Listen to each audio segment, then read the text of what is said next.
This is the Global News Podcast from the BBC World Service.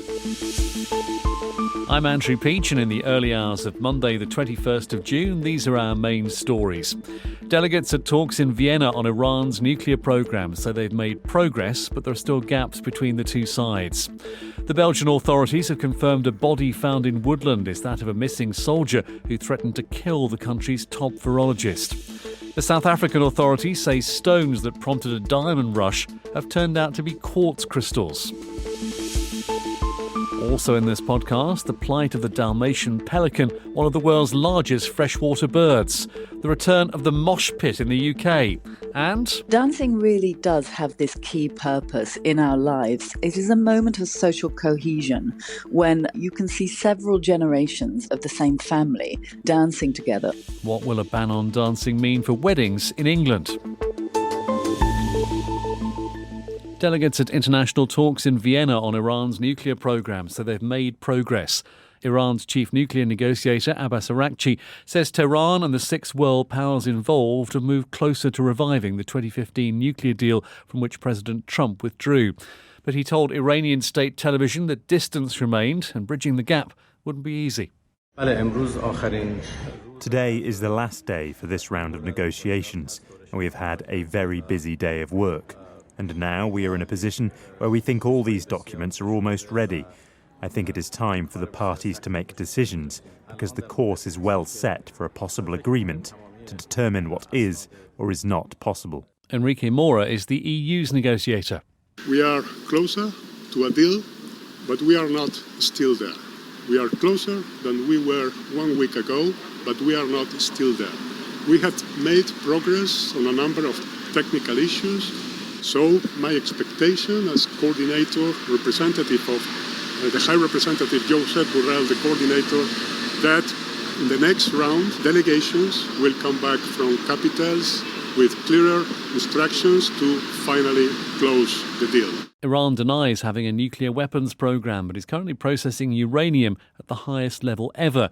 And the new Israeli Prime Minister, Naftali Bennett, has said the election in Iran of a new hardline president, Ebrahim Raisi, should serve as a wake-up call to Western powers. I've been talking to Barang Tajdeen from BBC Persian and asked about today's progress.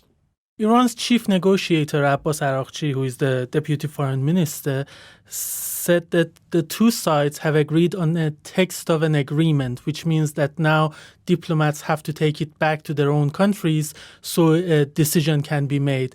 And in case of Iran, that means that ultimately the supreme leader, Ayatollah Ali Khamenei, needs to approve this text. And now Mr. Raisi has been voted in.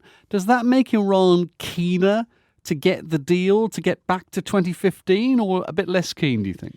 It's difficult to say. Ebrahim Raisi comes from the more hardline part of Iranian political spectrum, those who are very loyal to the supreme leader Ayatollah Khamenei and are more ideologically driven in terms of like being against the United States.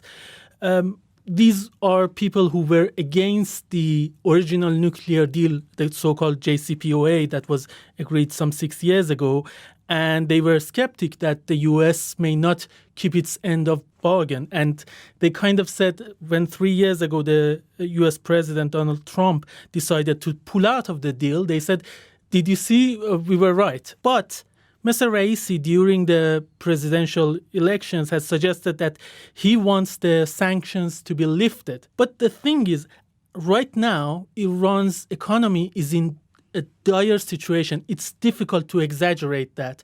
In the past 3 years, the GDP, the size of Iranian economy, has shrunk by some 10%. The unemployment is rife. The rate of inflation is now at 41%. Basically, the prices have tripled in the past 3 years. So all the indicators suggest that Iran desperately needs the US to come back and lift the sanctions. But ultimately, this is not going to be an economic decision. This is going to be a political decision. Parang Tajdeen from BBC Persian.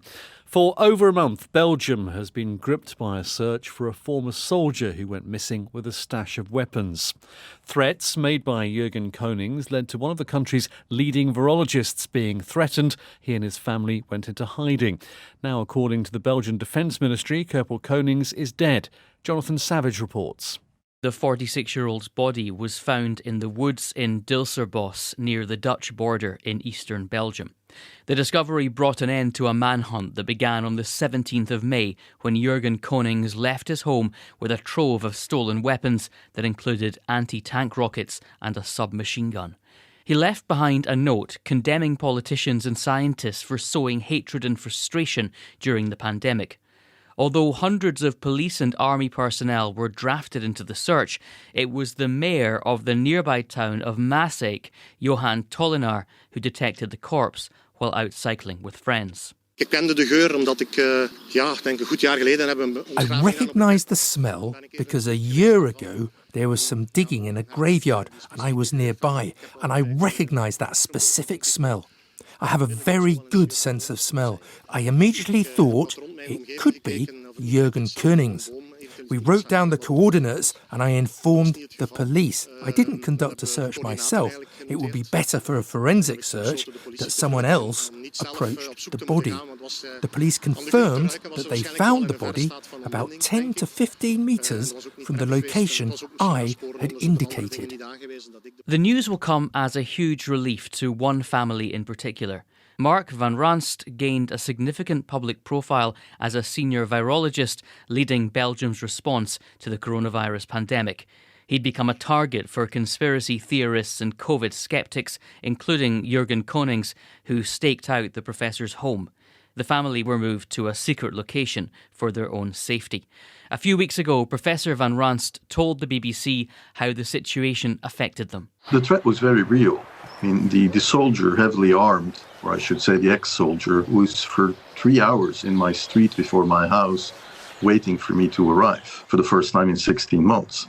I was home really early that day, so he was waiting there in vain. The thing that makes me mad is that a 12-year-old is inside for almost 3 weeks. That I really hate. The affair became an embarrassment for the Belgian government when it emerged that Konings was on a watch list for his far-right views and access to weapons. Police say the initial evidence suggests he shot himself dead, although this will be confirmed at a later date. Jonathan Savage reporting. Here in the UK, thousands of music lovers have been enjoying the country's first ever legal mosh pit since the start of the pandemic. The Download Festival in the English East Midlands is one of the government's official test events to see whether mass gatherings can resume, even with people tightly packed together without triggering COVID outbreaks. Siobhan Leahy has more details. It looked like a scene from before the pandemic. 10,000 rock and heavy metal fans singing, moshing and camping together for 3 whole days. There are no masks and no social distancing required, just negative results from both a lateral flow test and a PCR test on arrival. And for these music fans, returning to Download Festival felt like a homecoming. It's incredible. I'll go through every guideline and jump through every hoop they want me to get back here like this. Live festivals are basically what I do with my spare time and live music, so it's just incredible to be able to be here again and experience that. This is the latest test event so that the government in England can see how COVID-19 transmissions happen in crowds and help guide its future policy. Professor Paul Monks is the government's chief scientific advisor. People are going to be living on site, so we're going to understand that kind of living and socialising interaction. And also we're going to have the large-scale stage-type events and be able to look at the science and understanding of things like the mosh pits. It's not just the fans who've missed festivals. Chris Batten is from the band Enter Shikari, who headlined on Saturday night. The live music industry has been hit so hard by this, and if we can be involved in something that can show that it's possible to be done safely and give us the opportunity to get back to the way things should be, then it's going to be an incredible thing to be involved in. By the time Chris and his bandmates took to the stage, the weather turned. Download Festival living up to its unofficial nickname, Drownload. But it'll take more than typical British weather to dampen the spirits of those at Donington Park. Siobhan Leahy reporting. Let's stay in England, where big weddings are back on with no limit on the number of guests. But continuing COVID restrictions mean singing and dancing remain banned. So what kind of wedding can you have if there's no dancing? Here's Richard Hamilton. It's part of the gradual easing of restrictions amid one of the world's fastest vaccination programmes. From the 1st of July, outdoor weddings and civil partnership ceremonies will be allowed in England and Wales. And from Monday, the number of guests will no longer be limited to 30, but they will have to restrain the